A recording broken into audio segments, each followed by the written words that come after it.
Hello, everyone. Namaste. Thank you so much for being part of this gala. I'm Ricky Cage, and I'm joining you all the way from Bangalore, India. It's very early morning over here. It's almost 4 a.m.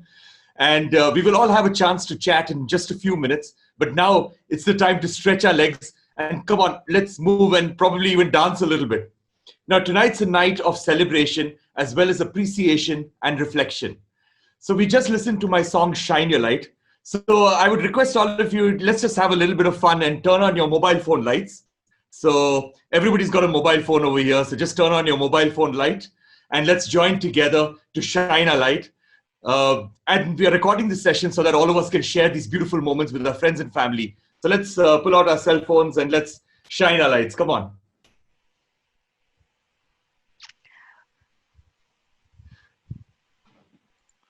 That's so beautiful. Asia Initiatives, come on, let's have the music. Yeah. मैं जो साथ निभाऊं, तू जो साथ निभाए, तो बात बन जाए, तो ये रात ढल जाए। मैं जो साथ निभाऊं, तू जो साथ निभाए, तो बात बन जाए, तो ये रात ढल जाए।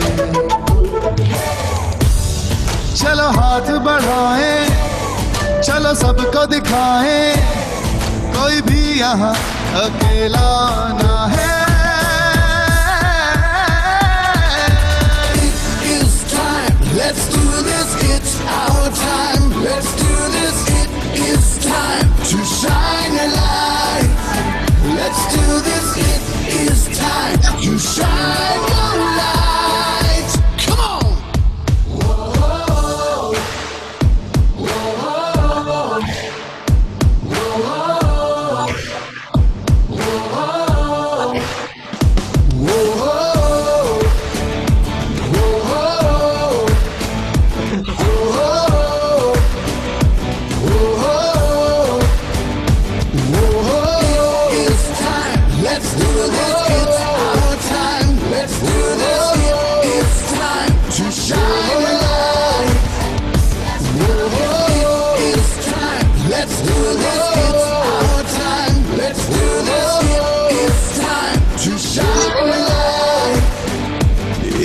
time to shine your light.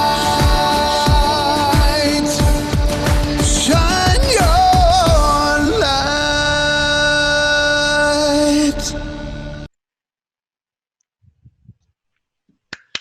Wow, that's amazing. Come on, big round of applause to all of you.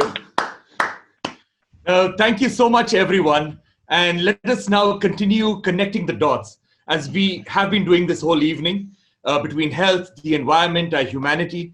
And I'd like to invite two members of the Asia Initiative's Junior Board, that is Devanshi Purohit and Lynn Bonaby, who will help us out. And we've received some excellent questions and comments, but please continue to write more and interact with us using the Q&A button at the bottom of your screen. Just click on that Q&A button and type in your questions and comments. And please be ready to ask them when invited. Now, Geeta will also be joining the dialogue, so let's welcome back the awesome Geeta. And we want to hear from everyone, so please ask your questions. We'll just take a quick second.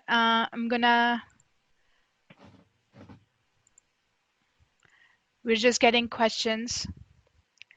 And Vicky, this first question is for you, and it comes from Priya. Priya is wondering what projects you've been working on during COVID-19, and if you have any plans for new albums or new songs in the works right now. Oh, I've been working on a whole lot of projects during COVID-19. I've been getting quite creative because of the lockdown. So one project that's really close to my heart that I've been working on right now is I've been working with the UNHCR, that is the United Nations High Commissioner for Refugees. And I've been mentoring 20 refugees from all over the world who are brilliant musicians. And we've been doing this for the past 2 months. And on the September 21st, we're going to be coming out with a song together. So quite excited about that. After the COVID-19 finishes, the song that I would like to come out with is something about climate change, because I believe that climate change is pretty much the biggest existential crisis that we've ever faced as a species.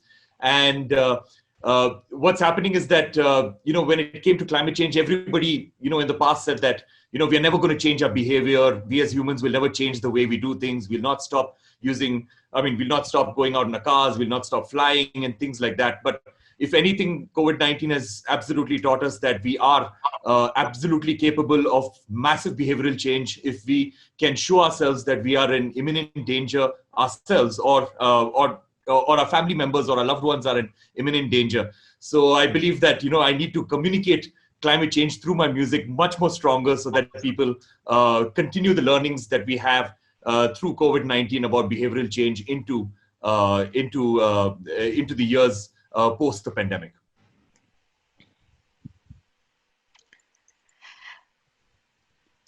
Thank you, Ricky. That's a great response. Geeta, I have a question for you. And we've had many conversations about women empowerment. What about men? That is such a great question. Yes. Of course, there can be no women's empowerment without men's empowerment, that's for sure. But I want to say 15 years ago, all the organizations, United Nations, World Bank, everybody found out that when you help a woman, you help the whole family. So that is the single most effective and economical way to actually make social and economic development. So it's just like a very smart thing to do. And also it's time, it's like muscle power is not the main thing anymore. And if you're driving your economy, you're driving your country, it's like driving your car. And if half the engine is not working and you took out air from two wheels and you're saying, oh, my car is not going anywhere. So, it's not. So women's empowerment is very important. It's also important, like Jane Goodall said, Dr. Goodall said, that, men and women think differently. We are different, which is wonderful. And we think differently, so we bring different points of view. Maybe they have more to do with peace and with children and with future and with environment. And not so much just with financial capital. So I think that there's every case actually in the world to empower women, and behind every empowered woman, there's a family empowering her. There's a village empowering her. So you have to empower men to empower women. Thank you. Thank you, Geeta. The next question comes from Damayanti. Damayanti, we've unmuted your mic, so please go ahead. Yes. Hi, Geeta. What I wanted to ask a question after Jane Goodall spoke about the forests which were in Africa and then deforestation took place and all. So we talk about planting trees here and there in the cities and other areas. Is that going to be enough? Do we need to plant new, any kind of open land, unused land in our communities, urban or rural? Those could become the beginning of new forests for us. So that's my question. Like, is this something that we need to that scale to get the reforestation started? Ricky, I think you're the expert on that. So that's a very good point, because land restoration is actually extremely important nowadays. And in fact, one of the United Nations organizations, that is the United Nations Convention to Combat Desertification, is working exactly in the same route that you're mentioning. It is said that 135 million people are going to be displaced due to land degradation all over the world. And in fact, it is also said that land restoration is in fact the cheapest solution to mitigating the effects of climate change. So I believe that, land restoration is going to be an extremely important part, piece of the puzzle to actually not only restore livelihoods, but also mitigate the effects of climate change. And in fact, very soon, in a couple of, I'm very glad that you asked this question, because in a couple of minutes, we are going to be playing a song on land restoration, in fact. So it's just a huge coincidence that you asked this question, because this is something that I really wanted to address. Thank you. I'm going to call on our member of our junior board, Harish Pathak, to ask the next question. Harish, you're going to be able to unmute yourself now. Hello. My question is about the future of poverty alleviation. What are you most optimistic about in terms of the future for that? Geeta, you're on mute. Okay, I will start and then I will let Ricky add to that. I'm actually super optimistic about the future. And that's because I teach young people. I have so many young people I work with in Asia Initiatives. And I work with so many young people in our projects in India, in Kenya, in United States, in Ghana. And everywhere, young people get it. They seem to get the big picture and get how important environment is, that the COVID-19 is the crisis right now.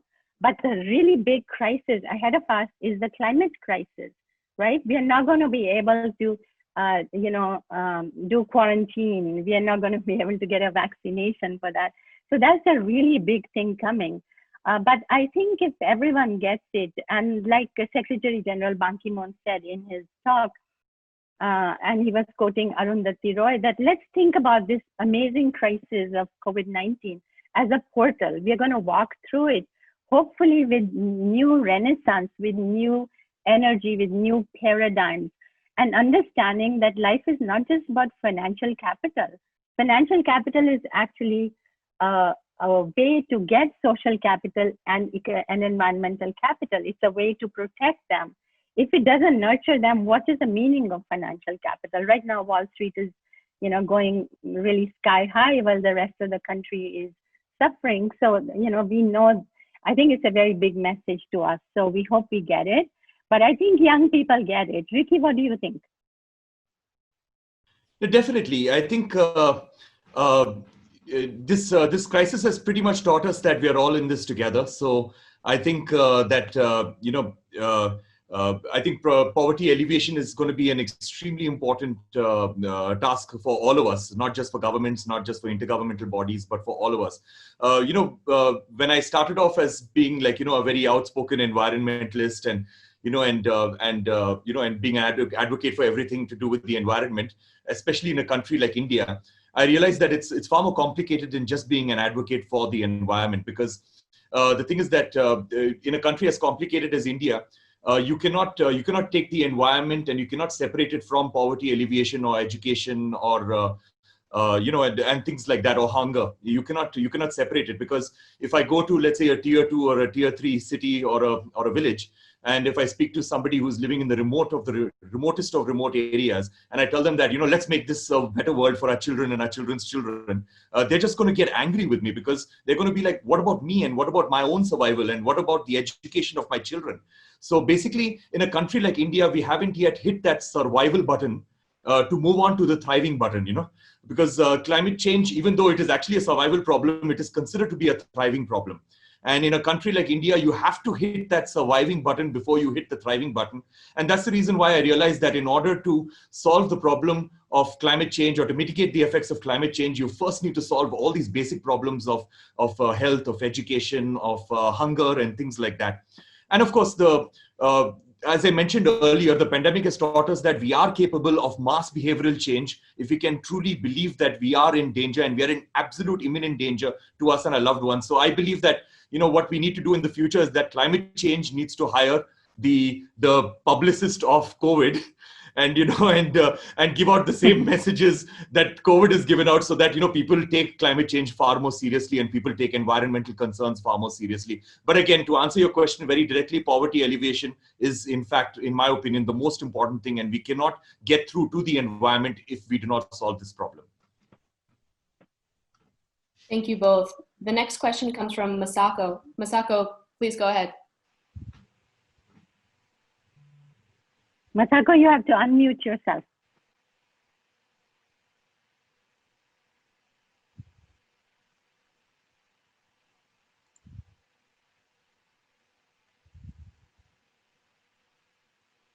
Lynn, do you have Masako's question? Can you read it?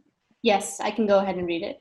Masako's question is, how can we develop a new way of thinking and values that reflect what we are learning from COVID-19? Does Asia Initiatives have any suggestions? Yes, actually, COVID-19 has really been very hard on Asia Initiatives, because all the people we work with, yes, disease was one problem, but the bigger problem was so many of them were migrant workers, and they just lost their job just like that. when there was a lockdown, let's say in India and Kenya, then the daily workers, they completely lost their jobs. They didn't have savings. They were living day to day. And now what? So that was a really big crisis. So what that means to me is that, the economic injustice in the world right now is almost ridiculous. And United States, of course, leads. It has to be on the top of everything. And yes, it is on the top of amazing economic inequality. But, so is India, so is Kenya, many countries. And this has been increasing. So how do we fight that? But at our level, in our projects, we are fighting that by giving people means to better livelihood. Social capital credits are redeemable for upskilling, for college, for school, and really for empowering people, empower themselves and come together as a community. So there's social capital, because there's tremendous strength in coming together to deal with shocks, whether it's COVID or whether it's climate crisis. And that's been proven everywhere in the world. So we are helping people come together and actually use COVID crisis shock as a lever or as a way to move forward in a more powerful way. Thank you, Geeta. We have a question from Sashi Janardhan. We're going to ask him to mute and ask their question. Her. Sashi, please. Her. Okay, sorry. Yeah, Sashi, please start your microphone. Yeah, please go ahead. Welcome. Yes. So, Geeta, this is Shashi and Jana. Hi, Geeta. Hi, everybody. Hi. Congratulations on the outstanding gala, and just wanted to get an idea of how you wanted to expand the reach of Asia initiatives. It's a wonderful organization for next year and years beyond. Thank you. That's a wonderful question. And thank you both for being such great supporters of Asia initiatives. So, many people have asked us that, okay, what you're doing is great. So now what? How can you expand?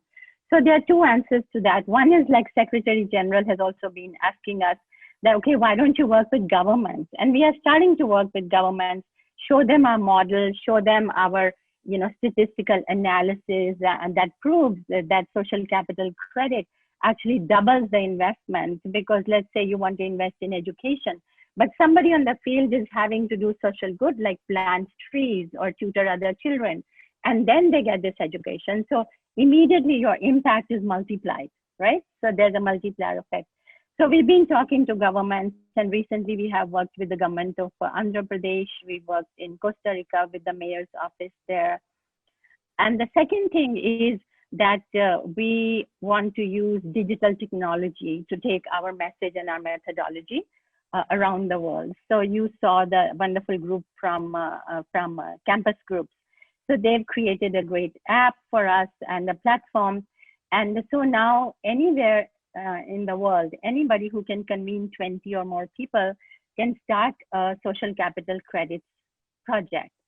And we will support them, we will give them technology, we will help them to do the Socratic dialogue, which is the basis of how every project starts in a very consultative, community-led way. So this is the ways we are thinking, but I want to just thank everyone on this call. It's really, I get so much energy from you all to do this, and you keep asking me hard questions and moving us forward. So thank you. Thank you, Geeta. The next question comes from longtime Asia Initiative supporter Ed Papantonio. Ed, please go ahead.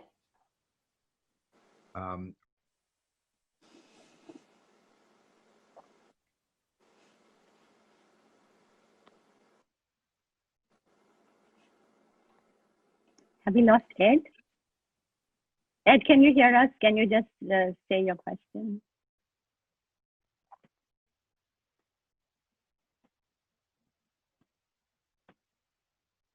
Okay, there's Ed. Hi, Ed. Also a long-term supporter and the tea master who helps us always. Well, so he's always doing Japanese tea ceremony for us. So go ahead, Ed. Tea is second fiddle these days when we don't come together. But we heard Ricky speak earlier about the efforts to arrest climate degradation. One of the effects of climate change and climate degradation are the waves of mass migration that we are observing really around the world. And it does go in waves. It stops, it starts. You see efforts by governments to keep the people out, and yet they keep coming. Public broadcasting had a special this past week on Bangladeshis and people from Cameroon who fly to Colombia and travel the most dangerous path through a jungle to get to Panama so they can make it up towards the United States and Canada. What desperation. How does Asia Initiatives think that we can engage to help alleviate this terrible suffering that so many people are absolutely forced to do because of fear of returning home or inability to make a living at home? Ed, that is such an important question and almost like beyond our scope. But I have to say that this is, very much a part of the inequality in the world, resource inequality and economic inequality. And I think COVID has shown us that this is actually a global problem. You cannot make countries poor through, many ways, like at government level, and then expect that people will not migrate. Of course they will migrate. Everybody is looking for survival and a possible better life. I think Krishan, my husband, whose life work is actually global tax justice, talks about all these many companies, American companies, that don't pay taxes to poor countries. They don't even pay taxes to United States. And because the governments have set up regimes that the poor countries don't get those taxes.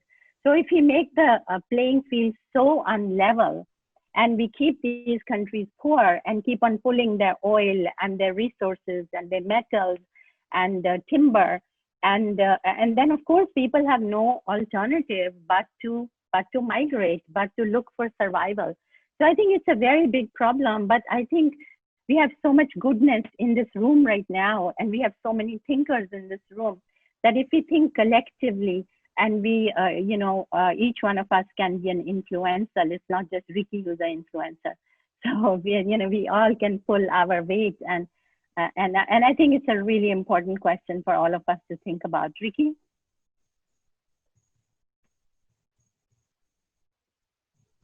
I absolutely agree with you, Ed, that the climate refugee, the issue of climate refugees is going to be quite huge.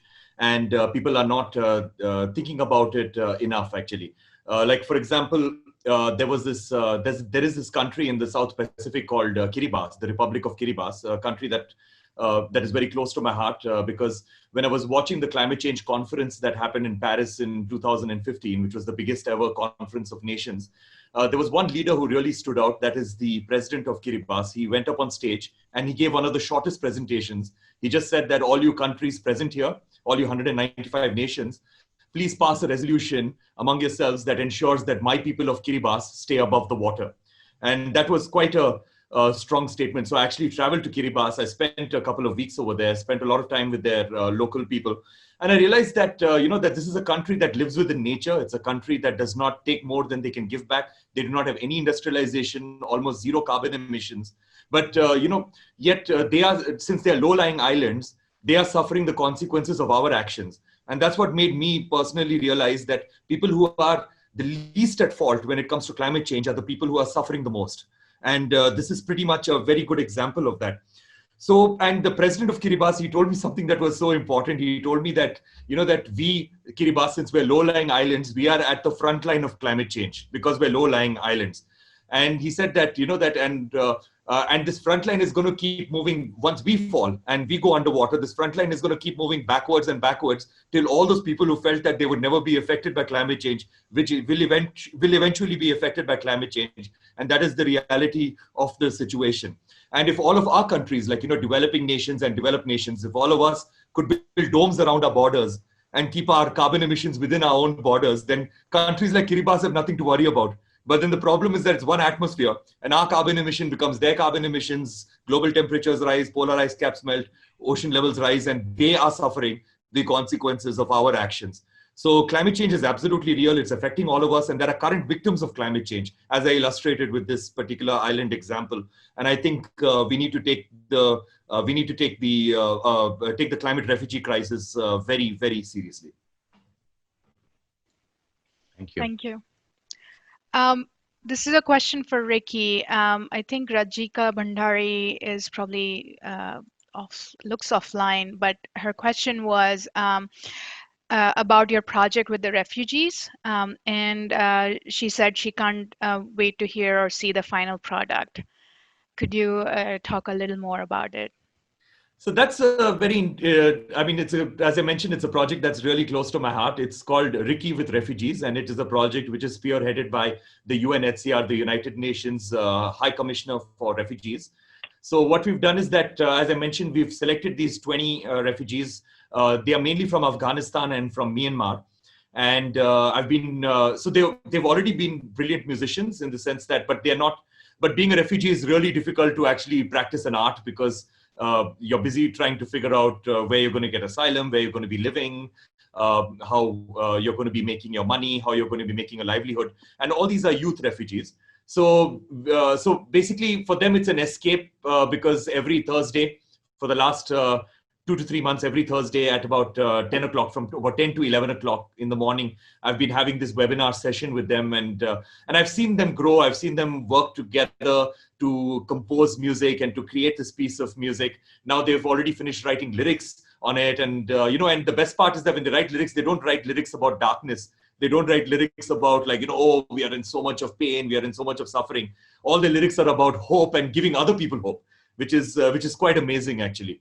So yeah, so we are in the process of finalizing the song and recording it, and we will release it on September 21st. So I'm sure that Asia Initiatives will send that song out to everyone once it's ready. Thank you, Ricky. The next question comes from Tanvi. Tanvi, please go ahead.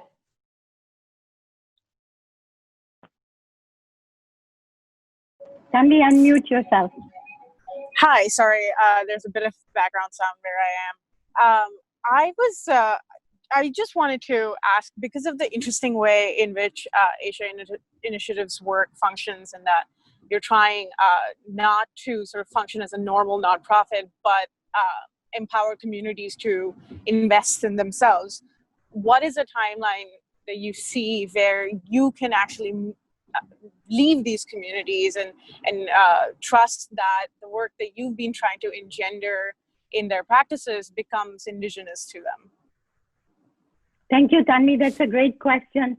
So when we go into a community, we do Socratic dialogues for days, many, many meetings where we just talk to people, do deep listening and see where they are at. And we say, okay, what are the issues you want to change? And what are you willing to do for it? And that results in the making of SoC earning and redeeming menus. So people have a choice of what are they going to do to help their community and earn SoCs, and then spend it on personal good, that's education, healthcare, and skill empowerment. So this is how the system works. Our experience is that it takes a minimum of, let's say, 3 years, sometimes a little bit longer, for the process to get totally internalized, and then we exit. Like we had a huge project in Ghana, which is all running by itself.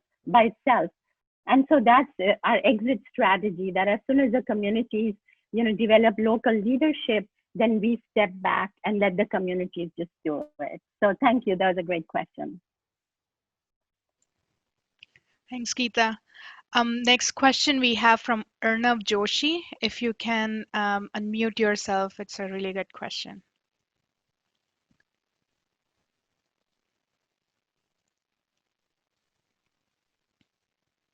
Arnav, unmute yourself. He's one of our SoC buddies.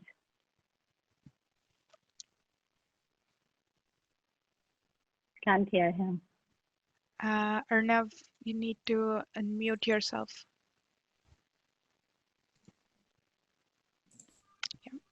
Yes, so How exactly do you think we must change our definition of success for social and environmental progress? That's a brilliant, brilliant, deepest question, really. You heard Dr. Goodall talk about it also, you know, that we have framed success in a wrong way, right? Because if success is only collecting more money, what kind of success is that? At the expense of environmental capital and social capital. As I said before, money is a means to those ends. So I think we need to, going out of COVID and heading towards the climate emergencies, we need to redefine what success is. It's not that you made a lot of money, but it's also that you made money in a responsible way, improving the environment, improving your community, like, you know, there's B Corps, beneficial corporations like Patagonia and Unilever and also. So I think companies can also change. So business has to change. So the definition of success has to change. That's a brilliant question for all of us to keep thinking about for a very long time. So thank you for asking. Thank you, Geeta. And our next and last question comes from the Jungle Project. That must be for Ricky. Ricky, that sounds like it should be a question for you. Who's asking the question? Yeah. Let's see if we can get them unmuted, and if not, I'll read it out. Okay. So that's our last question, and then we hear some more music from Ricky. Lynn, maybe you just ask the question. I don't see them. Okay, so this is a question for Geeta, but Ricky, curious for your thoughts also. How do you think we can ban chemical pesticides and land deforestation? And how can we get SoCCs all over the world? I'll answer the SoCCs all over the world question. Because with the use of technology, we are looking at cutting edge technologies like blockchain and, you know, looking at ways that the SoC process can be automated and it can become the community currency for social good, which we designed it for, so that it can work in any country, anywhere where communities want to come together and do social good.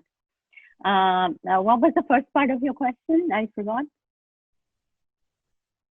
The first part was about banning chemicals. Right. Mm-hmm. You know, in lots and lots of our projects, we've incentivized farmers to actually go away from chemical fertilizers, and their incomes have improved actually, and the soil health has improved. Because a really big crisis in India is that people switch to chemical fertilizers that really depletes the soil health.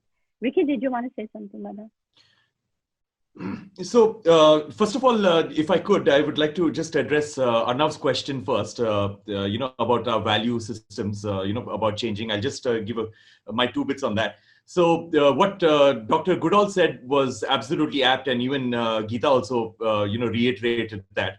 Because I truly believe that, you know, that all this while, money and finances has pretty much dictated what we can buy, what we can consume, and what we can waste in this world, you know.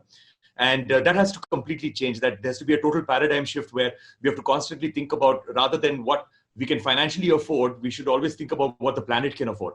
And so that paradigm needs to completely change. And also, the thing is that the very fact that, you know, that we have a term called sustainable development shows that we are going, we've taken a completely wrong turn, you know, as a human species. Because why are we calling it sustainable development when development itself by definition should be sustainable, you know? So it should be, the term should be development and then bad development, you know. It should not be, we should not have a separate term for sustainable development, and that itself shows that we are doing something wrong. And also another learning from the COVID pandemic is simply that, you know, that we have gone deeper and further into forests and places where we should not have gone, you know. And that's the reason why, you know, this the pandemic has happened. So we need to understand that, you know, that sometimes we need to revere things from afar rather than going in and, you know, and destroying things and, you know, and for our own greed and for our own needs. Anyway, about the farming thing, Asia Initiatives has been working, as Geeta mentioned, very closely in Andhra Pradesh. In Andhra Pradesh, there is pretty much a movement going on right now when it comes to farming with zero pesticides and zero chemicals, which is, I think, extremely important because it not only retains the soil health but also our own human health, and that is something that we all need to transition to. But the issue is that it's not that easy when it comes to industrialized farming. And it's easier in countries like India and countries like Ghana, where the farmers still have smaller areas of smaller farms. Like for example, in Andhra Pradesh, Andhra Pradesh has got 6 million farmers and 8 million hectares of farmland. So if you think about that ratio, like, each farmer does not have more than 2 hectares of land, where transitioning to actually zero pesticides and zero chemicals is far more easier than a farm where, you just have a family of 4 people running a farm of about 200 hectares of land. So that's just my 2 bits about it. Thank you. Thank you. Thank you to everyone who gave us such amazing questions. Okay, so we're gonna switch to the second song by Ricky and just sway in the tunes. We are ready.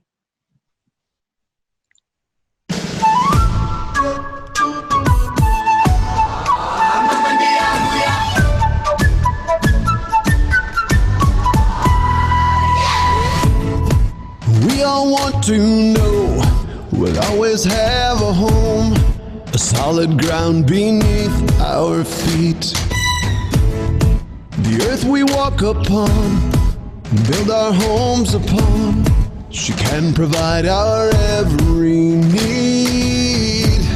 But we need to stop and look around and marvel at all its beauty. Let's celebrate the joy of life. Oh, we're born from the Ricky, turn on your video. Oh, you and I and all of life. Oh, we're born from the land. Yeah. Let's celebrate the joy of life. Oh, we're born from the land.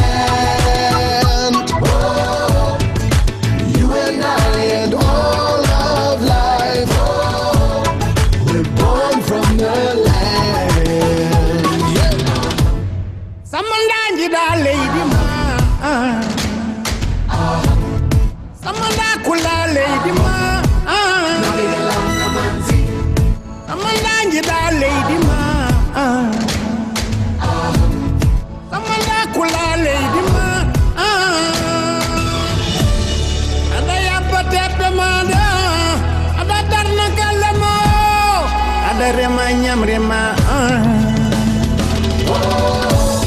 let's celebrate the joy of life. Oh, we're born from the land. Oh, you and I and all of life. Oh, we're born from the land.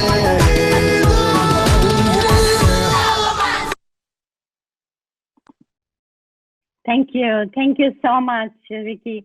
It's really, we are just so grateful to everybody who joined, and a huge, huge thank you to Secretary General Ban Ki-moon, to Dr. Jane Goodall, to Sophia, our amazing MC, and the wonderful, wonderful team of volunteers, young people who've been working on this audiovisual tech, graphics, communication, and a lot more.